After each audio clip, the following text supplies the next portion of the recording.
I had been a night shift security guard for nearly 10 years, but nothing could have prepared me for the experience at the old Camden Heights office complex. It was a massive high-rise, mostly abandoned, but still requiring overnight monitoring. My job was simple: patrol floors 1 through 20, check security systems, verify locked doors, and ensure no one unauthorized entered. Management insisted the upper floors were sealed for renovations, yet they still demanded nightly sweeps. The building was quiet, desolate, and I thought it would be routine. I couldn't have been more wrong. The first night was unremarkable. Empty offices, long hallways, flickering fluorescent lights. But I noticed something odd on the monitors. Hallways on the higher floors appeared stretched. Some doors were where they shouldn't be. Some corridors seemed to bend slightly. I brushed it off as camera distortion. By the third night, the feeling of being watched settled over me like a heavy, suffocating blanket. Shadows seemed too dark, corners too deep, and the silence carried a pressure I couldn't explain. I had patrolled countless buildings, but none felt alive in the way Camden Heights did. Around 1 a.m., while checking the 18th floor, I heard faint footsteps behind me, slow, deliberate, uneven, and echoing in impossible directions. My heart raced. I spun around, flashlight slicing through the darkness. Empty hallways. No one. Then came a whisper. "You shouldn't be here." It was low, deliberate, layered, as if multiple voices spoke in tandem. I called dispatch. Static answered. The whispers returned, overlapping, mocking, almost seductive in tone. I tried to rationalize it. Perhaps it was stress. Perhaps fatigue. But deep down, I knew it was something else. I continued my rounds, but the hallways began to change. Doors I passed earlier were gone. Corridors looped back on themselves. Stairwells twisted impossibly. At one point, I turned a corner to find a hallway stretching endlessly, identical to every other I'd seen that night. Shapes moved at the edges of my flashlight's reach, tall, thin, faceless. They glided silently, bending in ways human bodies could not. I ran, but the hallways seemed to stretch farther with each step. I realized the building wasn't just a structure. It was a maze, alive, aware of me, reshaping itself. By 2:30 a.m., exhaustion clouded my judgment, but I couldn't stop. I stumbled into an elevator, pressing the button for the ground floor. The indicator jumped erratically, floors that didn't exist, numbers running backward and forward. When the doors opened, I found myself on a floor I had never seen before, dimly lit, smelling of damp carpet and something metallic, faint and sour. At the far end, a figure stood, impossibly tall, limbs elongated, faceless, head tilted unnaturally. My flashlight flickered. The figure didn't move, yet its presence pressed down on me, a weight that made my legs shake. I fled down a hallway, doors appearing and disappearing, walls stretching like rubber. Whispers followed me, unintelligible yet insistent. "Stay forever." I ran through stairwells, down corridors, through labs and offices I had never seen before. Time ceased to exist. Hours, minutes, seconds, all blurred. My flashlight dimmed, then went out entirely, leaving me in near total darkness, with only the distant echoes of movement and whispering to guide me. By 3:45 a.m., I had no idea how many floors I had passed, how many stairwells I had descended or ascended. Every turn brought the same impossibly long hallways, endless loops, and the faceless figures gliding silently, bending in impossible ways. I stumbled into a storage closet, collapsing to the floor, shaking, my flashlight dead, my breath ragged. The walls seemed to pulse subtly, like the building itself was breathing. The whispers intensified, surrounding me from all sides, layered, overlapping, relentless. "You cannot leave. You will never leave." Desperation overtook exhaustion. I clawed my way back into the corridors, using instinct alone. Doors opened to impossible hallways, stairwells twisted upward infinitely. Shadows lingered in corners, following me, observing. One hallway stretched so long I could no longer see the end. Shapes leaned out from the walls, elongated hands reaching toward me, then vanishing as I turned my head. I realized with a sinking dread that I had become prey in a building that hunted, that fed on fear, that reshaped reality itself to trap me. By 4:30 a.m., the first weak light of dawn appeared through a cracked window. I found myself in a hallway that looked familiar, almost comforting. Relief surged, but as I ran toward the lobby, doors I remembered were gone. Hallways looped endlessly, shadows lurking in every corner. When I finally emerged in the lobby proper, I was shaken, soaked in sweat, and trembling. The building appeared normal. Elevators worked, doors unlocked, monitors displayed ordinary footage. I thought I had escaped. Months later, I still wake in cold sweats, haunted by impossible hallways and faceless watchers. I avoid tall buildings at night, avoid empty offices, avoid quiet places where shadows linger too long. But I know, deep down, that Camden Heights is still alive, that it is waiting, that the endless shift never truly ends, and one day, it may take me again. Some shifts never end, and some buildings never let you leave. I thought night shifts were boring, predictable, easy money. But that night, something was watching. I could feel in the shadows, in the silence, in every corridor. And I realized too late. I wasn't alone. I had been working night security for nearly a decade, so I thought I'd seen it all. Empty hallways, flickering lights, alarmed doors. Those are my usual companions. But nothing could have prepared me for the Hartfield Archives, an old municipal building converted into a storage and research facility. When I first walked in for orientation, the receptionist, a frazzled woman named Karen, handed me a set of keys and a flashlight. "Don't go past the 3rd floor," she said, her voice tight. "Some sections are off limits." I nodded politely, not wanting to seem like a rookie. I didn't ask why. I never do.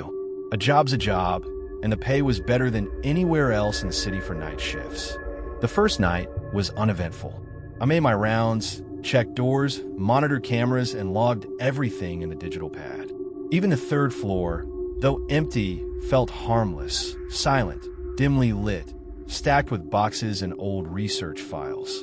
But that night, as I was walking past the north hallway, I caught movement on one of the cameras. At first, I thought it was a trick of the flickering fluorescent lights, but there it was, a pair of glowing eyes, just for a second, staring from a distant corner. I froze. Then it was gone. My heart raced, but I chalked it up to stress and fatigue. Eyes in the dark, nothing more. By my 3rd night, I couldn't shake the feeling that I was being watched. The shadows in the hallways seemed thicker, darker, almost pressing against the walls. I kept catching glimpses of something moving just out of sight, something tall and impossibly thin, slipping from corner to corner faster than my mind could process. My footsteps echoed unnaturally in the empty halls, and every creak or groan from the old building made me flinch. At 1:30 a.m., I heard it, a faint whisper of my name. Johnson, slow, deliberate, almost playful. I spun around, shining my flashlight, but the hallway was empty. The whispers became more frequent and layered, as if multiple voices spoke at once, some urgent, some mocking. I tried radioing dispatch, but only static came through. Then came the shadows, subtle at first, stretching along the walls, darkening the corners, appearing just out of reach of my flashlight's beam. One night, I entered the 3rd floor records room and felt a chill, so cold it burned my skin. I froze as I noticed the shadows pooling at the far end of the room, not moving like normal shadows, but watching, waiting. My breath came in shallow gasps. I wanted to leave, but instinct kept me rooted to the spot. On night 5, I caught a glimpse of it. Full figure, standing silently at the end of the corridor. Too tall, too thin, head tilted slightly, faceless, limbs bending in ways that shouldn't be possible. It didn't move, didn't blink, didn't make a sound. Yet I could feel its attention focused on me. My chest pounded. My hands shook. I thought about running, but instinct told me not to turn my back. Slowly, almost imperceptibly, it began gliding toward me, moving faster than humanly possible. Every nerve in my body screamed danger. I fled down the hall, trying doors, stairwells, anything, but the building seemed to warp around me. Hallways stretched impossibly. Doors appeared where walls should have been, and the stairwells twisted back on themselves. I realized then that this place wasn't just abandoned. It was alive, reshaping itself around me, feeding on my fear. Every step I took, the shadows followed, bending and leaning, watching, circling. The whispers returned, louder now, overlapping, impossible to parse, but unmistakably menacing. Stay, forever. Hours, or perhaps minutes, passed. Time became meaningless. I stumbled into the security office, hoping for relief. The monitors flickered violently, showing hallways I didn't recognize. Shadows stretched across the walls of the building as if the cameras themselves were taunting me. One monitor displayed my own reflection, except a faceless figure lingered behind me, grinning impossibly wide. I turned around. Nothing, but I felt it. Always there, waiting. By 3:30 a.m., exhaustion clouded my mind. My legs burned. My lungs screamed for air. Still, I had to keep moving. I tried the elevators, but when I pressed the button for the ground floor, the indicator jumped erratically, showing floors that didn't exist. When the doors opened, I found a hallway I had never seen before, dimly lit, smelling of damp concrete and old paper. At the far end, the tall, faceless figure waited. My flashlight flickered, casting strange, elongated shadows that twisted along the walls. I ran. Every turn led me deeper into the maze. Doors appeared where walls should have been. Stairwells twisted impossibly, floors stretched endlessly. The whispers echoed around me, layering in overlapping waves. Shapes moved just at the edge of my vision, bending, stretching, disappearing, and reappearing. My flashlight dimmed, then went out entirely. Complete darkness.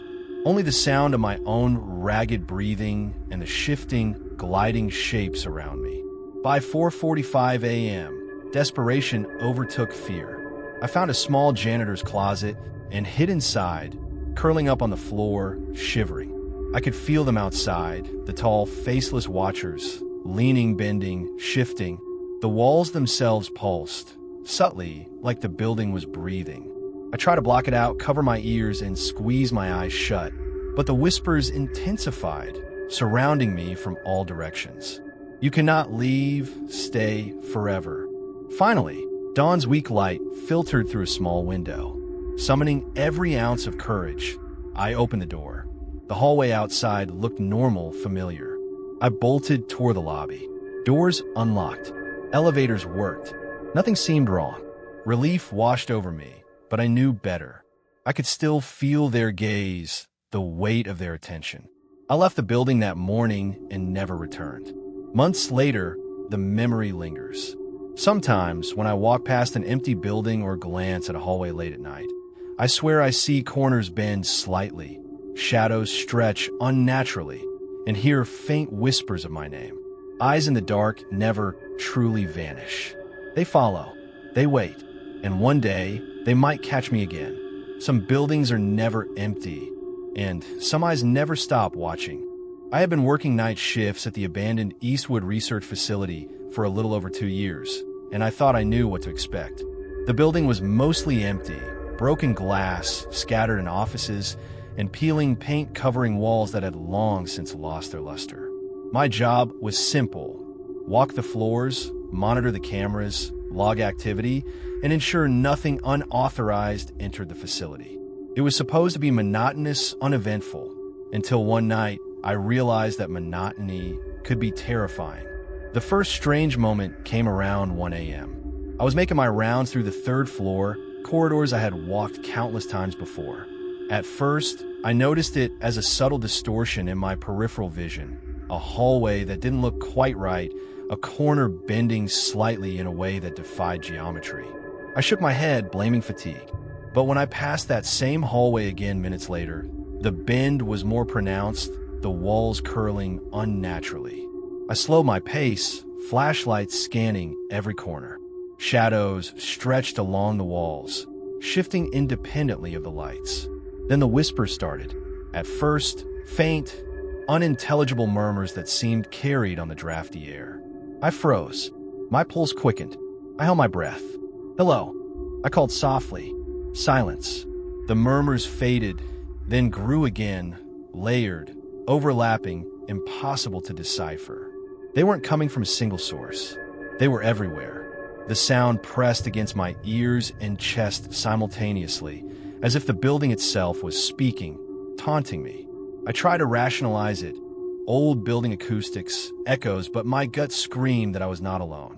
I reached the security office and glanced at the monitors. Hallways I had just walked appeared unfamiliar, stretching impossibly far, doors appearing where none should exist. On one feed, I saw movement, a tall, thin figure at the end of the corridor, leaning slightly, head tilted unnaturally. I rubbed my eyes. It disappeared, but I could feel its presence, a silent observer in the shadows.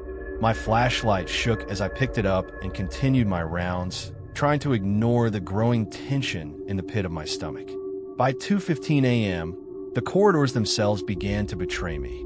Doors that were locked swung open on their own. Hallways looped back impossibly. Stairwells twisted in ways that made no sense. I tried marking doors with chalk, a method I had used before, but some marks vanished. Others appeared on doors I hadn't touched. Panic started to creep in.